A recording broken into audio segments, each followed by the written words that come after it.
Understanding toxicity in English. Hello, everyone. Welcome to our English language learning journey. Today, we're going to dive into a word that's very prevalent in conversations across various contexts: toxicity.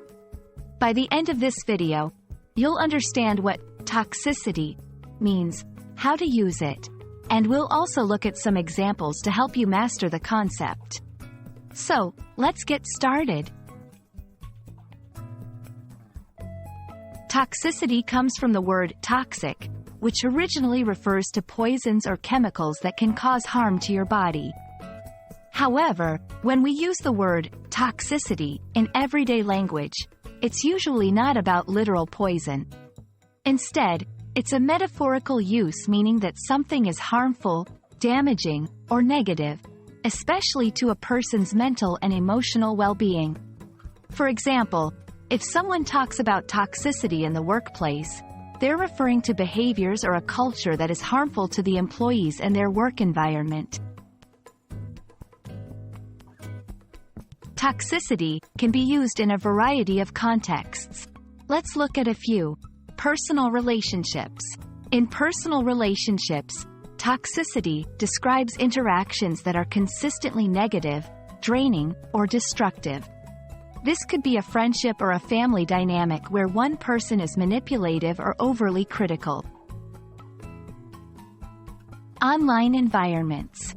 Online toxicity often refers to abusive language, bullying, or negative behavior on social media platforms or in gaming communities.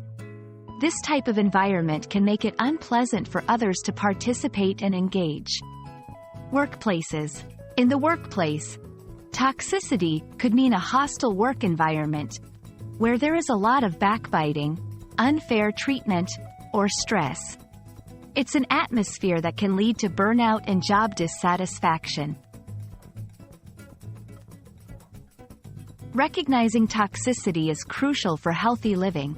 Signs of toxicity may include feeling drained after interacting with a person or being in an environment, experiencing negative changes in your mental health, noticing patterns of disrespect or abuse, feeling that there is no support or understanding. It's important to be aware of these signs to protect your well-being and seek positive interactions and environments. That's a wrap on the concept of toxicity. I hope this explanation sheds light on what it means and how you can identify it in different areas of life. Remember, understanding such concepts not only helps us with language proficiency but also with navigating social dynamics more effectively. Thank you for watching, and I hope you found this video helpful. Stay positive and keep learning.